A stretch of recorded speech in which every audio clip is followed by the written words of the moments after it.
સુરતમાં 21 કરોડની ટાંકી બને છે, ઉદ્ઘાટન પહેલાં જ તૂટી પડે છે. કેટલાક લોકો વિરુદ્ધ FIR થાય છે. સીએમ મૃદુ અને મક્કમ સીએમ નારાજ થઈ જાય છે. છાપામાં એની હેડલાઇન બની જાય છે. કેટલા લોકોની ધરપકડ થઈ જાય છે. લાગે છે સરકાર આ વખતે તો કઠોર કદમ ઉઠાવશે. પણ હવે ખબર પડી છે કે જે કંપનીએ ને આ કામ અપાયું હતું એણે તો ભાજપને ચંદો આપ્યો છે. જી હા, ચંદો. આ વાત અમે નથી કરી રહ્યા, આરોપ લગાવ્યો છે આમ આદમી પાર્ટીએ. નમસ્કાર, હું છું ચિંતામણીપુત્ર નીલ પટેલ. સ્વાગત છે આપનું અમારા વિશેષ કાર્યક્રમમાં. ભ્રષ્ટાચાર ક્યાં નથી? બધી જગ્યા હોય. પણ એવો ભ્રષ્ટાચાર કે ટાંકી બને, એનું ઉદ્ઘાટન થાય એ પહેલાં તૂટી જાય, સરકાર તપાસની નાટક કરે. એટલે કેટલો ભ્રષ્ટાચાર! આ રાજકારણીઓને, અધિકારીઓને કેટલું ખાવું જોઈએ? શું આ બધું ઉપર લઈને જશે? પોતાની સાથે લઈને જશે? પોતાના ગળામાં બાંધીને લઈ જશે? આ ભ્રષ્ટાચારથી એમનું પેટ ભરાતું કેમ નથી? એક મોટો સવાલ છે. ત્યારે આમ આદમી પાર્ટીના નેતા એક મોટો આરોપ લગાવ્યો છે, એ પણ પુરાવા સાથે, કે જે કંપનીને કામ અપાયું હતું એ કંપનીએ ભાજપને ચંદો આપ્યો હતો, પૈસા આપ્યા હતા. એટલે કે જે 10,000 કરોડ રૂપિયા ભાજપ પાસે છે, જેના માલિક અત્યારે નરેન્દ્ર મોદી કહો, અમિત શાહ કહો કે સમગ્ર ભાજપ છે, એ કહો, એમાં પણ આ ભ્રષ્ટાચારના પૈસા છે. આવો સાંભળીએ આમ આદમી પાર્ટીના જે નેતાએ શું આરોપ લગાવ્યો છે અને કયા પ્રકારના દસ્તાવેજ રજૂ કર્યા છે. ટાંકી બનાવનારી કંપનીએ ભાજપને ફંડ આપેલું છે. જી હા મિત્રો, સુરતમાં જે ટાંકી ધરાશાયી થઈ છે, એ ટાંકી બનાવવાનું કામ જે કંપની પાસે હતું એ કંપનીએ ભાજપને ફંડ આપેલું છે. એની સમગ્ર વાત પુરાવા સાથે આપણે આ વિડીયોમાં કરવાની છે, એટલે આ વિડીયોને અંત સુધી નિહાળજો. નમસ્કાર, હું રાકેશ હિરપરા, પ્રદેશ મહામંત્રી આમ આદમી પાર્ટી ગુજરાત. છાશવારે ભાજપના ભ્રષ્ટાચારને કારણે ગુજરાતના અલગ અલગ વિસ્તારોમાં બની રહેલી દુર્ઘટનાઓ સતત ને સતત આપણી સામે છે. એ ગંભીરાનો બ્રિજ હોય તોય ભલે, મોરબીનો બ્રિજ હોય તોય ભલે, અને છાશવારે જે નાની મોટી ઘટનાઓ બને છે ને એમાં લોકોના જીવ જાય છે, લોકોને ઈજાઓ થાય છે, એ ગુજરાતના તમામ લોકો હવે ખૂબ સારી રીતે જાણે છે. પણ તાજેતરમાં જે માંડવી, સુરતના માંડવીમાં અરેઠ તડકેશ્વર પાસે જે ટાંકી ધરાશાયી થવાની ઘટના બની છે, તેમાં મહિલાઓ અને બાળકોને ઈજાઓ પણ થઈ છે. તો આપણે એના વિશે વાત કરવાની છે પુરાવા સાથે, કે ભૂતકાળમાં એક કંપનીએ, જયંતી સુપર કન્સ્ટ્રક્શન નામની કંપનીએ કેટલી ગેરરીતિઓ કરેલી છે અને ભાજપને ફંડિંગ પણ આપેલું છે.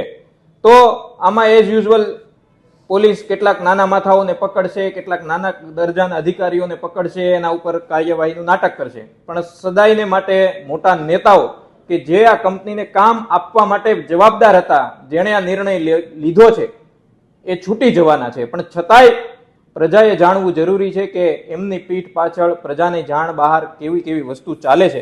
આપણે ખૂબ ઝડપથી અને એકદમ ટૂંકમાં આપણે વાત કરવાની છે. આ ભાજપની વેબસાઇટ ઉપર જ તમને આ પુરાવો મળી જશે કે જયંતી સુપર કન્સ્ટ્રક્શન નામની કંપનીએ Mehsana urban cooperative bank Mehsana 000232 નામના ચેકથી ભારતીય જનતા પાર્ટીને ભૂતકાળમાં ડોનેશન આપેલું છે. શા માટે આ કંપનીને કામ મળે છે એની આ વાત છે. 2021માં સરદાર સરોવર નિગમ લિમિટેડે ઓફિશિયલ કાગળ લખીને આ કંપનીને એમ કીધું હતું કે ભાઈ, તમને આ કંપનીએ કેટલાક બિલ બનાવીને અનિયમિત પૈસા લીધા હશે.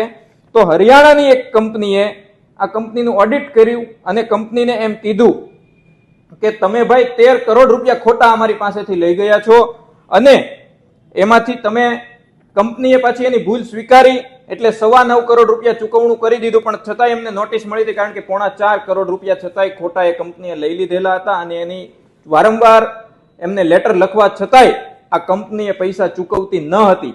એટલે સરદાર સરોવર નિગમ લિમિટેડે કંપનીને વારંવાર નોટિસ આપી છે, છતાંય આ કંપનીને કામ મળ્યા જ કરે છે.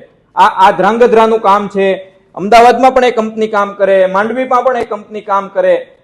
આટલી કાગળ ઉપરની ગેરરીતિ હોવા છતાં એ વારંવાર કંપનીને કામ મળી જાય, કંપનીને બ્લેકલિસ્ટ કરવામાં નથી આવતી. ગત ડિસેમ્બરમાં જ આ ટાઈમ્સ ઓફ ઇન્ડિયાનો એક રિપોર્ટ છે, આ કંપની અમદાવાદ મ્યુનિસિપલ કોર્પોરેશનમાં પણ કામ માટે માંગણી કરી હશે, ત્યારે પણ અમદાવાદ મ્યુનિસિપલ કોર્પોરેશનના અધિકારીઓએ પણ એમને એમ કહી દીધું કે ભાઈ તમને કામ નહીં મળે, કારણ કે તમારો લિટિગેશનનો ઇતિહાસ છે, તમારી ઉપર કેસ થયા છે, અમને તમારા કામથી સંતુષ્ટ નથી.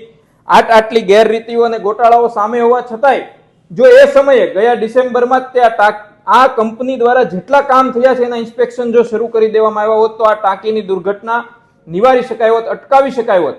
તો અમારી માંગણી એમ છે કે આ તમે પગલાઓનું નાટક જે કાંઈ કરવાના છો એ કર્યું છે, પણ આ કંપનીને જયંતી સુપર કન્સ્ટ્રક્શન્સનું લિંકેજ કોની સાથે છે, કયા નેતાઓના કહેવાથી, કયા પદાધિકારીઓના કહેવાથી આ કંપનીને ગુજરાતમાં આટલા બધા કરોડો રૂપિયાના કામો મળ્યા છે, શા માટે આ કંપનીના માલિકો વિરુદ્ધ ભૂતકાળમાં કોઈ ફોજદારી ગુનો દાખલ કરાયો કેમ નહીં?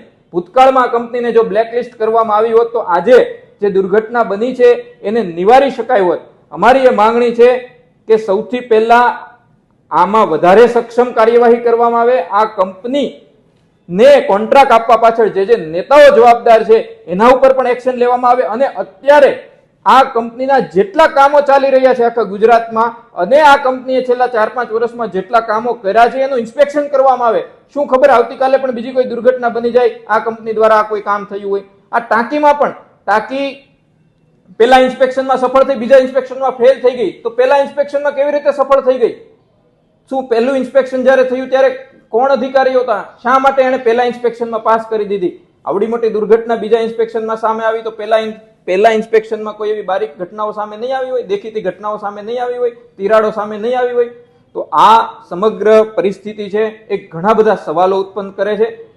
આ કોઈ પાર્ટીનો ઇસ્યુ નથી. આમ આદમી પાર્ટી કે વિપક્ષી પાર્ટી કહે છે એટલા માટે નહીં, પણ આ ગુજરાતની જનતાની સુરક્ષા સાથે, ગુજરાતની ઘણા નિર્દોષ નાગરિકોના જીવ સાથે, એમના પરિવારોની સુરક્ષા સાથે જોડાયેલી બાબત છે. એટલે આ કંપની વિરુદ્ધ વ્યવસ્થિત સ્પેશિયલ તપાસ થવી જોઈએ. આ કંપની અત્યાર સુધીમાં જેટલા કામો કરેલા છે એ તમામ કામોની તપાસ થવી જોઈએ. આ કંપનીને કોની રહેમ નજર હેઠળ આટલા બધા મોટા કોન્ટ્રાક્ટો મળ્યા છે એની તપાસ થવી જોઈએ અને એના જવાબદારો વિરુદ્ધ પણ પગલાં લેવાવા જોઈએ, એવી અમારી માંગણી છે. જો આ માંગણીને સંતોષવામાં નહીં આવે તો આમ આદમી પાર્ટી ગાંધી ચિંધ્યા માર્ગે આંદોલન સિવાયનો આમ આદમી પાર્ટી પાસે કોઈ રસ્તો રહેશે નહીં. તો આ તમામ પગલાઓ તાત્કાલિક ધોરણે લેવાવા જોઈએ એવી અમારી માંગણી છે. આભાર. જય હિન્દ, જય ગરવી ગુજરાત. જો આ પુરાવાને માનીએ તો સાબિત થશે કે ભાજપ ભ્રષ્ટાચારી છે. સીએમ ભૂપેન્દ્ર પટેલ મૃદુ અને મક્કમ હોવાનું નાટક કરે છે. તપાસ નાટક થઈ રહ્યું છે કારણ કે પૈસા તો કમલમ સુધી પહોંચ્યા છે. એ કમલમ ગાંધીનગરનું હોય કે પછી દિલ્હીનું. આ અંગે આપ શું વિચારો છો જરૂરથી અમને અમારા કોમેન્ટ બોક્સમાં કહેજો. સાથે અમારી યુટ્યુબ ચેનલને આપ લાઈક કરો, સબસ્ક્રાઈબ કરો અને બેલ આઇકન દબાવો. અને અમારી વેબસાઇટ છે www.gujaratpress.in. ત્યાં પણ જઈને તમે જે વધુ અપડેટ થઈ શકો છો. અત્યારે માટે બસ આટલું જ. નમસ્કાર.